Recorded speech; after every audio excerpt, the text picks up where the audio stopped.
Que me parece que todo mundo concorda e que nada tem a ver com liberdade de expressão, não é exagero, afirmar que vai ser muito mais conveniente calar-se do que se arriscar. É fato que os togados do Supremo, que não foram eleitos, instituíram no lugar dos legisladores que para isso foram eleitos, as normas para a internet. Olá, é Edu Carvalho, melhor canal de corte do YouTube. Ei, se você gosta do que eu faço, pensa nisso.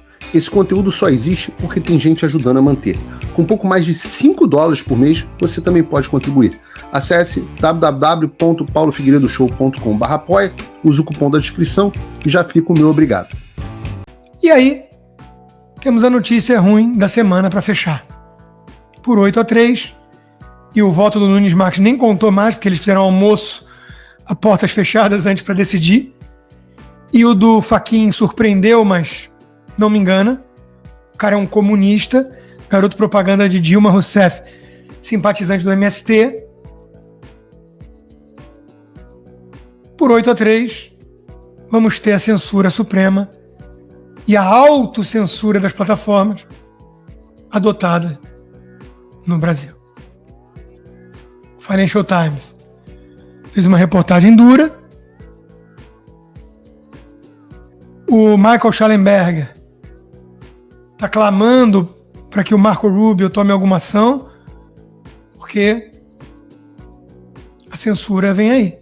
E as plataformas grandes, Meta acima de tudo, Google também, elas foram, de certa forma, coniventes com isso, covardes. Entre a desonra e a guerra, escolheram a desonra e vão ter a guerra. Churchill sempre acertava quanto à política de apaziguamento com inimigos que querem te destruir e não fazer concessões. A turma da Globo aplaudindo efusivamente, pedindo esse tipo de censura nos seus editoriais, porque afeta seu modelo de negócios. O William Bonner admite isso. O Jornal Nacional hoje não consegue mais trazer furo quase. Então virou uma curadoria. Para virar curadoria precisa de respeitabilidade, de credibilidade, para discernir o que é relevante do irrelevante, certo do errado. E não consegue fazê-lo. Então precisa calar as redes sociais para voltar ao tempo em que não existiam as tias do Zap furando bolhas. Só a hegemonia global, a narrativa oficial. Ali o Barroso seria visto como um iluminado. Ali a Carmen Lúcia seria vista como uma grande mulher corajosa que diz que o cala-boca já morreu. Não como uma lacradora militante woke que diz que sofre discurso de ódio e que defende a censura. Ali o choro do amigo do meu pai seria levado a sério. E muito me honra, senhor presidente, poder fazer a leitura desta tese. E digo, senhor presidente, que muito me honra fazer parte dessa corte.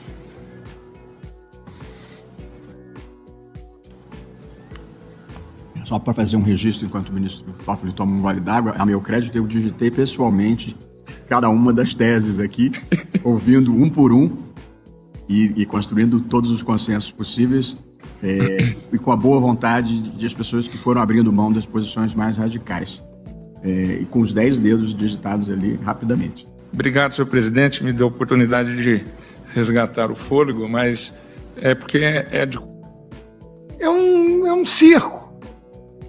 É um teatro chinfrim, mequetrefe. Essas são as figuras liliputianas, do ponto de vista moral, que estão tomando conta do Brasil, que é o editor do Brasil. E que estão legislando, mudando o marco civil da internet, atropelando o outro poder, como reconheceu William Vac. Atropelou o legislativo e determinou como serão os critérios para a retirada de conteúdos postados nas redes sociais. Caberá às plataformas, Big Techs, a retirada de conteúdos considerados ilegais. Serão elas, então, responsáveis por aquilo que terceiros publicarem. Até aqui era assim. A plataforma seria responsabilizada se não obedecesse a ordem judicial para retirar conteúdo. Agora fica assim. As plataformas têm o dever de retirar imediatamente postagens que configurem crimes graves. Aí vem uma longa lista de crimes. Tem aquilo com o que me parece que todo mundo concorda e que nada tem a ver com liberdade de expressão, e são conteúdos, sim, que teriam de ser suprimidos. Pornografia infantil, incentivo ao suicídio, terrorismo, tráfico de pessoas, para citar apenas alguns. Mas tem também o que configura crime, segundo o Supremo, nos termos do Código Penal, e que são a abolição do Estado de Direito, tentar restringir o exercício dos poderes constitucionais, atentar contra as eleições, que evidentemente são passíveis de interpretações. O Supremo acabou terceirizando aquilo que muita gente vai chamar de censura, por um simples fato. As plataformas, as Big Techs, terão de frear ao máximo a publicação de conteúdos que possam ser passíveis dessa interpretação, de configurar crime pelo qual a plataforma será responsabilizada. Não é exagero afirmar que vai ser muito mais conveniente calar-se do que se arriscar. É fato que os togados do Supremo, que não foram eleitos, instituíram no lugar dos legisladores que para isso foram eleitos, as normas para a internet. E embora tivessem deixado uma porta aberta para o Congresso tratar desse mesmo assunto, legislar, portanto, vale, até que isso aconteça, o que os juízes decidiram e não o que os representantes do povo até aqui deixaram de decidir. Eu vou abrir aspas para uma frase. A adoção de controle do discurso dos usuários não faz parte do Estado de Direito democrático, fecha aspas, disse um dos integrantes do Supremo exatamente durante o julgamento desse assunto. E, vou abrir novas aspas, pode gerar censura colateral, fecha aspas, prosseguiu esse mesmo ministro. Seu voto foi vencido. E com ele, princípios. Fala pessoal, tá gostando desse vídeo? Não esqueça de deixar o seu like e se inscrever no canal Olavo do Carvalho para receber notícias quentíssimas todos os dias. Isso ajuda demais o nosso trabalho e o YouTube irá recomendar para mais pessoas. Pois é, agora olha só, eu sei que muitos de vocês já viram esse vídeo, eu mesmo botei no Braddock Show, porque vale a pena rever. De tudo isso que a gente falou aqui, Brasil já virando uma Venezuela, mais censura vindo aí, o grande ponto talvez que ilustre o que está acontecendo seja essa oitiva da Polícia Federal com o juiz que mandou soltar o sujeito que quebrou o relógio de Dom Pedro. Aquilo ali, para quem estudou um pouco de regime totalitário, de União Soviética, de comunismo, aquilo é um dos momentos mais marcantes. É um juiz, de primeira instância, aceitando se imolar em praça pública, se humilhar, pedir perdão, dizer que foi um mau menino e que não vai mais cometer aquela imprudência. Esse momento, para mim, é marcante do Brasil. Seu Lourenço, iniciando a gravação aqui, então o senhor está sendo ouvido hoje, no dia 23 de junho de 2025, nos autos do inquérito que tramita junto à coordenação de inquéritos nos tribunais superiores. Esse inquérito ele foi instaurado por determinação do ministro Alexandre de Moraes, para que nós pudéssemos apurar a prolação de uma decisão oriunda do senhor, que, segundo a decisão do ministro, teria sido feita em desobediência, em desacordo com uma decisão do STF, uma vez que a execução penal tramita junto à Suprema Corte e o senhor não teria competência para decidir pela progressão de regime do apenado Antônio Cláudio Alves Ferreira. E o ministro pode ter certeza que isso vai servir de aprendizado para que novas situações como essas não ocorram. Eu não tenho a intenção, nunca tive a intenção de afrontar, usurpar a competência. Estamos num pesadelo. É isso mesmo. Ele pode ter certeza que não vai voltar a se repetir isso. Mal garoto, mal sapão. Era um desenho da minha época, entregando a idade. Enquanto isso, Alexandre de Moraes vota para condenar a 17 anos de prisão o primeiro réu do caso dos financiadores. Pagou ônibus, mandou pessoas, pronto, financiador de golpe. 17 anos. Lembrando que Sérgio Cabral está solto. Que homicida, traficante, é solto, às vezes em audiência de custódia. Isso é o Brasil. Claro que a pergunta de todo mundo é o que fazer. E nenhuma resposta sincera pode ser dada, porque ela seria meio criminosa. Não há saída, aparentemente. Legal. Quando a ditadura foi instaurada pelos que estão com a caneta na mão. Não há. Aí alguns vêm falar, Tarcísio. Aí não. Com todo respeito, bom governador, derrite, mandou bem lá na entrevista com o Bial, gosto dele. Mas não é o Tarcísio que vai enfrentar isso. Porque ele diz que tem que se juntar ao Alexandre de Moraes, não enfrentá-lo. E nós precisamos de confronto com os inimigos do Brasil. Então, Eduardo Bolsonaro está fazendo a parte dele. Seria o meu candidato. Alguém que está entendendo que tem que lutar.